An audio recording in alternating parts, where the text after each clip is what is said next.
You may have heard the saying that you reap what you sow. We're going to talk about just what that means in just a minute, right here on the Manlihood ManCast.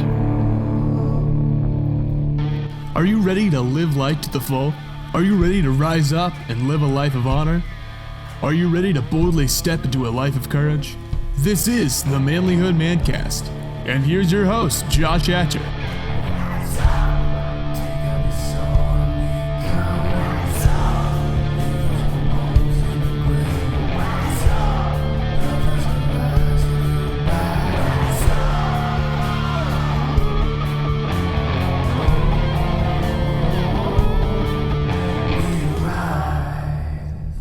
Hey guys, welcome back to the Manlihood ManCast. I'm your host, Josh Hatcher. Listen, if you appreciate what you're getting from the Manlihood ManCast, I want you to make sure that you share this with another brother. Find somebody that you know that you think would benefit from the stuff that we're doing and share the podcast episode.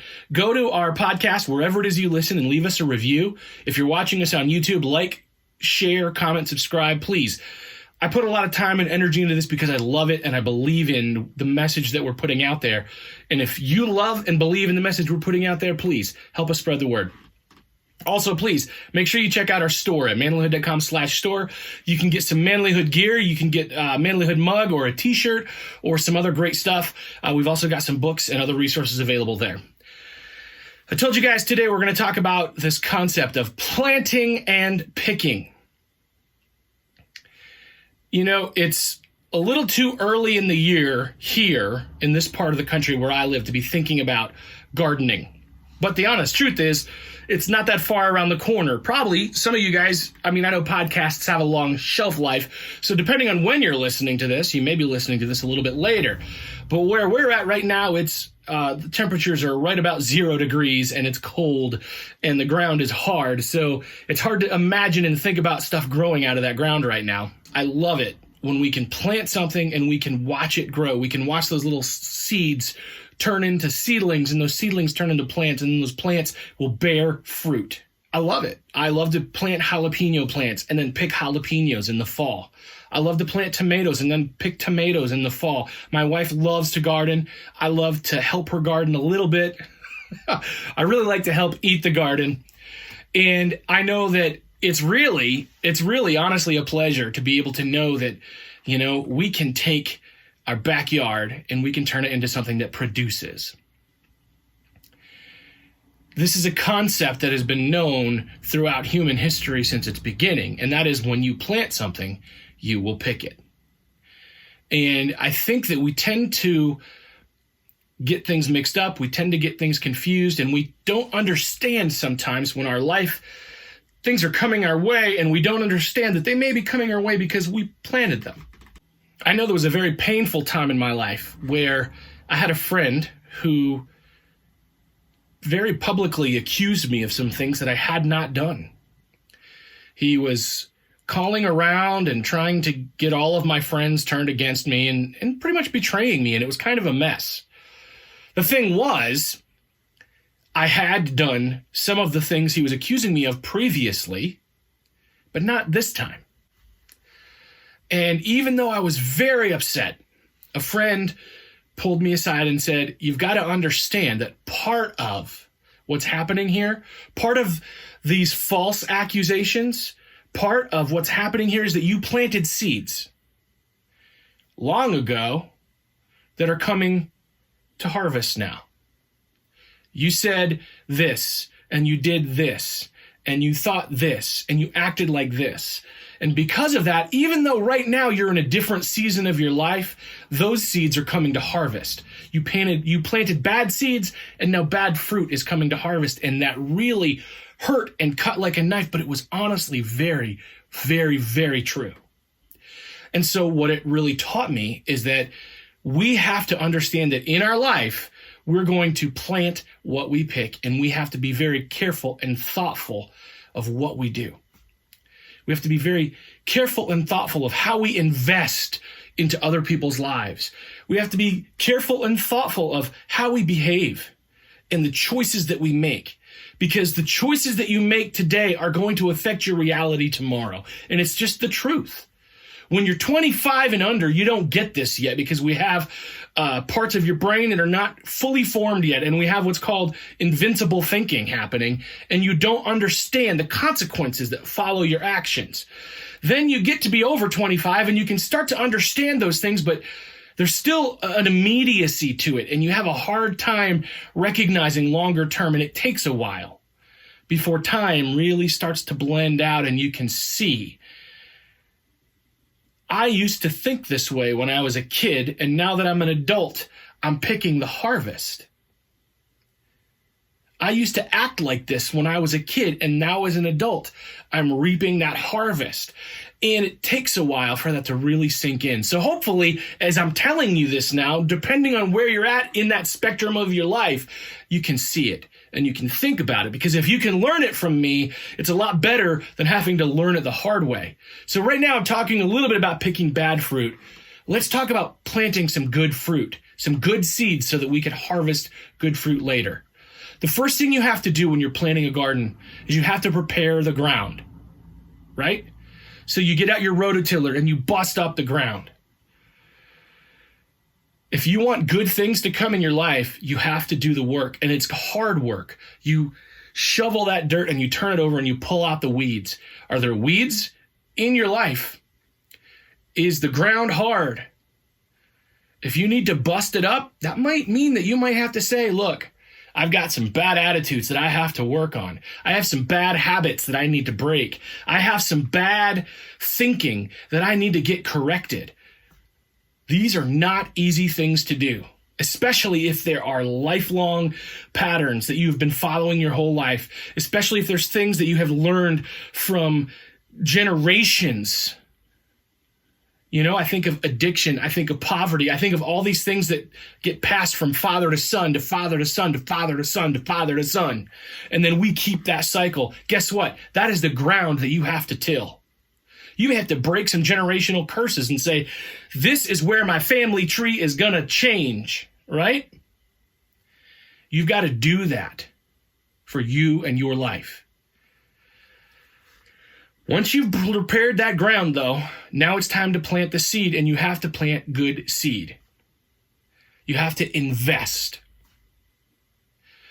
So, if you want to make money, for example, you're going to have to invest. So whether that's learning a skill so that you can then take that skill and turn that into money, whether that's educating yourself, investing in your education, whether that's working a lower wage job for now to get the experience so that you can make more money later.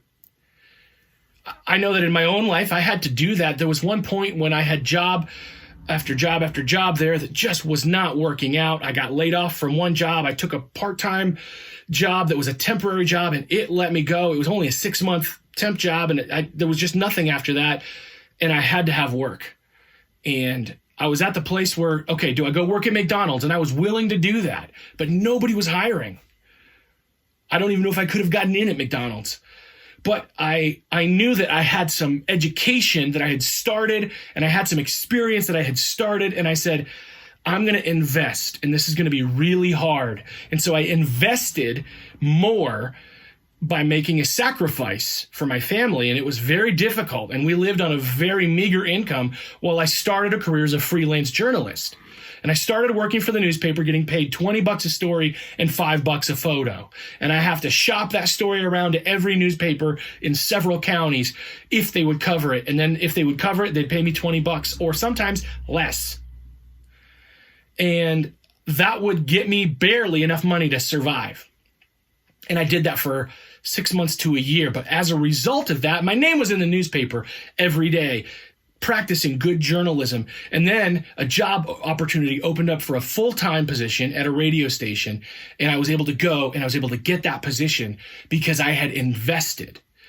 I had invested for a year of sacrifice of income to be able to invest in this, to be able to basically advertise myself every day over and over again, building the connections, doing the hard work, living on a lot less so that I could get a better paying job.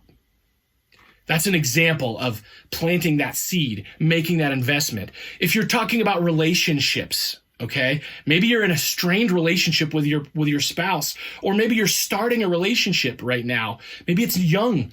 You invest in it now. You say, I love you. You do the gifts. You learn her love language. What is it that says, I love you to her? And then you do those things that tell her that you love her. Over time, those seeds will grow and you will be able to pick that fruit. You will be able to reap that harvest. That love will come back to you. Same thing even in friendships, guys. You want to have good relationships and good friendships with other men. You start by investing. You start by planting seeds, and they will come back to you. I do believe that. So you start by planting the seed. The next step is to nurture the seed. You nurture the seed. So you water it. You give it plant food. You keep the weeds away from it. You don't just set it and forget it. You have to nurture it. So if it's a relationship like we were just talking about, you guard it closely to make sure that your heart is not going to be sucked into pornography, or your heart is not going to be sucked into an affair. You guard that relationship closely so that you can nurture it. You guard your emotions so that you don't lose track of what's happening here. With your friendships, you make sure that you guard against offense, and you make sure that you invest the time and keep guard that if you've got a regular lunch meeting with this friend every week so that you can stay in touch, you guard that so you don't lose touch with that friend. You nurture those seeds that you've planted so that they can grow. And then the next step is to prepare for the harvest, because I'm going to tell you what, I remember lots of times going out into my garden to pick, and I didn't bring a bucket or a basket. And I'm coming back in and I've got more vegetables than I can hold in my hands because I didn't prepare. Didn't think ahead before I went out. And I've had harvests so big that I had things go to waste. I had vegetables rot in my refrigerator because I did not have a plan for preserving or for using them or for consuming those things that we had picked and that we had grown and that we had harvested. I had food that I meticulously worked on so hard to grow and to nurture and to harvest, and I wasn't prepared for it. And what happened when I harvested it? It went to waste. So if you know the harvest is coming, you make a plan for that harvest. How does that relate to your situation? I'll let you think about that, because it could relate in so many different ways. Make sure that what you're doing in that relationship that you're dealing with, or make sure that what you're doing in that investment or that job, you're preparing for an increase. You're preparing and expecting good things to come, so that when your boss comes in and offers you a promotion, you're prepared for it. You're ready for it. So that you're prepared if somebody comes in and hands you $1 million. You have a plan for that, because if you don't, that $1 million is going to go like that and it's gone. And now you don't have $1 million. You have a plan for your harvest. The last one, guys, this is when you harvest the seed. Okay. It's not just the fruit, but the seed, because you're going to reinvest it. If you want this to continue, you reinvest. It's a cycle. Life is a cycle. You don't just pick and plant once. You harvest the seed so that you can replant it. I know we're talking metaphysical, we're talking gardens, we're talking all of these things. Guys, I want you to really dial in, and I want you to think about how this applies to you. If this is applying to you, or if you're not even sure how it applies to you, I'd love to talk with you about it. If you want to talk about it, you can jump in the comments. If you'd rather talk in a more personal setting, you can hop into the Manlihood Man Cave on Facebook, and you can weigh in on there, and the guys would be glad to talk with you about it. It's a private Facebook group, so if you're not in there, you'll have to answer a couple questions. Then we'll approve your membership. Or you could just send me a message if you want to talk privately. I would be glad to talk through what some of this stuff means for you. Guys, I love you. I care about you, and I'll see you soon. Hey man, I see you. I see your fire going out. I see your marriage barely holding on. I know you're broke, wore out, and at the end of your rope. I've been there. It sucks. It sucks the spark right out of you. till all you have is a pile of wet wood. It feels like it's never gonna burn. I can't fix your problems. I can't make her love you again. I can't lose 50 pounds for you or fill your bank account. But I can remind you of who you are. I can share some of my fire. I can help you make a plan to get your life back on track. So let's go. Let's do this. Let's reignite our lives. There's a lot at stake. No one wants their marriage to end in divorce. No one wants to wallow in despair or to the dark places that follow. So let's do it. Let's reignite our lives. Let's reignite our passion, our marriage, our health, our career, our dreams, our mindsets. Get reignite today.